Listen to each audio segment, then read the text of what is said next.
అక్క సార్ 2 రోడ్లు ఉంటాయి అక్క, సైకిల్ గుర్తుకేయండి.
అక్క సార్ 2 రోడ్లు ఉంటాయి అక్క, సైకిల్ గుర్తుకేయండి. డివిజన్లో ఇప్పుడు ప్రస్తుతం దస్తగిరి నగర్లో ఉన్నాము. ఈ దస్తగిరి నగర్లో ఎక్కువగా కొంత పేదలు నిరుపేదలే ఉన్నారు. ఇక్కడ పోయినసారి 2019లో ఎలక్షన్స్ అప్పుడు వచ్చాను నేను ఇక్కడికి. 2019 ఎలక్షన్స్ అప్పుడు ఈ రోడ్డు ఎక్స్పాన్షన్ గురించి యాక్చువల్గా చెప్పారు, నాకు బాగా గుర్తుంది.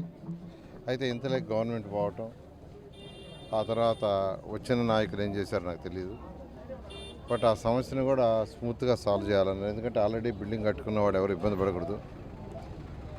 అటువంటిని లోకల్గా మెజారిటీ ఏది అడుగుతున్నారో దాన్ని కూడా మనం కన్సిడర్ చేయాలా. బట్ ఎవరు కూడా బిల్డింగులు కట్టుకున్నవాడు మాత్రం ఇబ్బంది పడకూడదు. బిల్డింగులు కట్టడం అనేది కరెక్ట్ కాదు. వాళ్ళు ఏదో రూపాయి సేవ్ చేసుకొని ఖర్చు పెట్టుకొని చేస్తుంటారు. అయితే ఎంత అవసరం లిమిటెడ్గా తీసుకుంటే అది కూడా ఉండదు. ఏదైనప్పటికీ ఏదైనా లోకల్ అందరినీ సంప్రదించి తప్పితే ఏ డిసిషన్ కూడా తీసుకోకూడదు. ఇప్పుడు సర్వేపల్లి కాలకట్ట కొట్టేశారు, కట్టాలని బిల్డింగ్లు పడిపోయినాయి, వాళ్ళకి పైసా ఇవ్వాలా, లేదా ఆల్టర్నేటివ్ ఆడికి పోతే వాళ్ళందరూ వచ్చేస్తున్నారు. అంటే జాఫర్ కెనాల్ దగ్గర వాల్ కట్టాలని చెప్పి కొట్టేశారు, ఆడికి పోతే వాళ్ళందరూ రచ్చ. సార్ మాకు ఒక పైసా లేదు, ఇల్లంతా సగం పోయింది, ముక్కాలు బాగుంది, ఎక్కడుండాలి మేము? నేను ఒకటి చెప్తున్నాను, నేను అనేక దేశ విదేశాలు అమరావతి రాజధాని కోసం తిరిగా. మంది ప్రజాస్వామ్యంలో ఉన్నాం. అంటే ప్రజల ద్వారా నాయకులు ఎన్నుకోబడతారు 5 సంవత్సరాలకు ఒకసారి.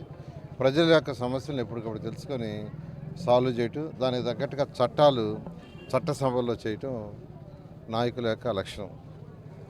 అదే చైనా లాంటి కంట్రీలో మనకంటే ఎక్కువగా వాళ్ళు ఊర్లు ఖాళీ చేయిస్తారు.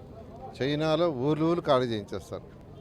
వాళ్ళు వచ్చి ఈ ఊరు ఖాళీ చేయాలంటే ఖాళీ చేయాల్సింది, ఇంకా దానికి ఏమి ఆర్గ్యుమెంట్స్ ఏమి ఉండవు. కానీ ఖాళీ చేయించే ముందు వాళ్ళని సంప్రదించి వాళ్ళతో మాట్లాడి వాళ్ళకి ఆల్టర్నేట్ చేసి వాళ్ళందరినీ షిఫ్ట్ చేసి తర్వాత హ్యాండ్ ఓవర్ చేసుకుంటారు. అక్కడ ఈవెన్ చైనాలో కూడా నేను స్టడీ చేశాను. ఒక ఏరియా వాళ్ళకి కావాలా రోడ్ వేయటానికో లేదంటే ఎక్స్పాన్షన్కో ఒక ఇండస్ట్రీ కట్టడానికి కావాలని ఆర్డర్ చేస్తే ఇవ్వాల్సిందే, అది ఎంత పెద్ద బిల్డింగ్లైనా చిన్న బిల్డింగ్లైనా. కానీ వాళ్ళకి అంతకంటే బెనిఫిట్ అంటే వాళ్ళకి ఎటువంటి ఇబ్బంది లేకుండా వాళ్ళు అక్కడ ఉద్యోగాలు చేసుకుంటుంటారు, ఫ్యాక్టరీలో పని చేసుకుంటుంటారు, నష్టపోకుండా వాళ్ళని ఎక్కడికి షిఫ్ట్ చేసినా చక్కగా వాళ్ళకి అకామిడేషన్ బిల్డింగ్లు కట్టిస్తారు. బిల్డింగ్లు కట్టి దానికి షిఫ్ట్ చేసి తర్వాత ఈ ఇళ్ళని పగలగొడతారు. కానీ మన దురదృష్టం మన రాష్ట్రంలో, మన దేశంలో, పర్టికులర్ మన రాష్ట్రంలో కావాలనుకుంటే వాళ్ళు కొట్టేయటం. ఎందుకంటే అందులో తెలుగుదేశం వాళ్ళు, సిపిఐ, సిపిఎం, బీజేపీను, జనసేన వాళ్ళ బిల్డింగ్స్ ఉంటాయి. అది కరెక్ట్ కాదు. నేను 2014 నుంచి 19 దాకా నెల్లూరులో ఉంటే ఒక్క బిల్డింగ్ కూడా పగలగొట్టేలా, ఒక్కటంటే ఒక్కటి కూడా చేయలే. అదే చేయాలంటే అధికారులకు నేను చెప్పాను, వాళ్ళతో కూర్చొని డిస్కస్ చేసి ఆల్టర్నేట్ ఇల్లు ఇచ్చే చేయమన్నా. అందువల్ల నెల్లూరులో ఉన్న ప్రజలందరూ చెప్తున్నాను, ఎవ్వరు కూడా భయపడాల్సిన అవసరం లేదు. తెలుగుదేశం వస్తుంది, ఏదైనా మిమ్మల్ని సంప్రదించి మీతో డిస్కస్ చేసి చేస్తాం. ఎందుకంటే అమరావతి రాజధానికి 58 రోజుల్లో 34,000 ఎకరాలని ఒక్కటంటే ఒక్క లిటికేషన్ లేకుండా రాష్ట్ర ప్రభుత్వాన్ని సాధించారు. ల్యాండ్ పూలింగ్లో 2015 జనవరి 1 ల్యాండ్ పూలింగ్ నోటిఫికేషన్ ఇస్తే 2015 ఫిబ్రవరి 28వ తేదీకి అంటే 58 రోజుల్లో 34,000 ఎకరాల ల్యాండ్ పూలింగ్లో ఒక్కటంటే ఒక్క లిటికేషన్ లేకుండా కోర్టు లిటికేషన్. ఎందుకంటే తెల్లవారు 6 నుంచి 12 దాకా 58 రోజులు తిరిగి అక్కడ తెల్లవారి 6 నుంచి రాత్రి 12 దాకా కాల్చుని కనుక్కోండి. అమరావతిలో ప్రతి ఇంటికి తిరిగి వాళ్ళకి ఎక్స్ప్లెయిన్ చేసి చక్కగా మీరు ప్రభుత్వానికి ల్యాండ్ పూలింగ్లో ల్యాండ్ ఇస్తే మీకు తిరిగి ప్లాట్ రూపంలో ఎంత ఇస్తారు, ఇక్కడ ఏం కట్టడం వల్ల మీ ప్లాట్ల ఆదాయం ఎన్నో రెట్లు పెరుగుతుందని అన్నట్టుగానే ఈ ప్రభుత్వం పోయేటప్పటికి చదరపు గజం ఆడ 48,000 రిజిస్ట్రేషన్ అయింది. ల్యాండ్ పూలింగ్ తీసుకోకముందు చదరపు గజం 5,000, 3,000 ఉండింది. 5,000, 3,000 ఉండింది. దానికి కారణం ఏంటంటే అక్కడ డెవలప్ చేసాం, 9,000 కోట్ల రూపాయలు ఖర్చు పెట్టాం. అమరావతి రాజధానికి ఆ యొక్క క్యాపిటల్ సిటీ 217 చదరపు కిలోమీటర్లు. ఆ 217 34,000 ఎకరాల్లో రోడ్లు డ్రైన్స్ వేయడానికి 9,000 కోట్ల రూపాయలు ఖర్చు పెట్టాం. అదంతా ప్రజాధనం, దాన్ని వేస్ట్ చేశారు. ప్రజలు ట్యాక్స్ కడితే వచ్చిన డబ్బేది, ప్రభుత్వానికి డబ్బు ఎక్కడి నుంచి వస్తుంది? ప్రజలు ఇంటి పన్ను కానీ లేకుంటే జిఎస్టీ కానీ లేక ఇంకో ట్యాక్స్ కడితే వస్తుంది.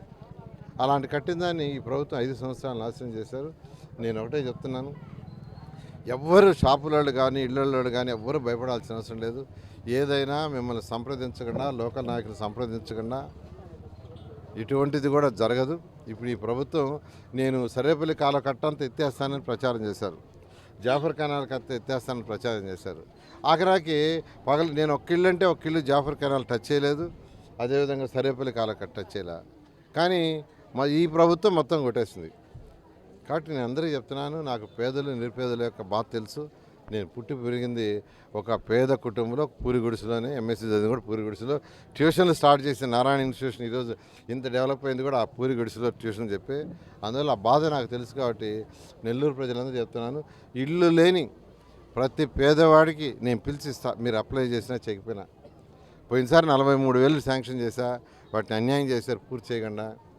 ఈసారి అవసరమైతే మరొక 43,000 నెల్లూరు శాంక్షన్ చేసి ఇల్లు లేని ప్రతి పేదవాడిని నేనే పిలిచిస్తానని మీకు అందరికీ తెలియజేస్తూ, తెలుగుదేశం పార్టీ నుంచి నేను కంటెస్ట్ చేస్తున్నాను ఎమ్మెల్యేగా, ఎంపీగా వేమిరెడ్డి ప్రభాకర్ రెడ్డి కంటెస్ట్ చేస్తున్నాను. దయించి మీ అమూల్యమైన ఓటుని మా ఇద్దరి కేసు గెలిపించాల్సి కోరుకుంటున్నాను.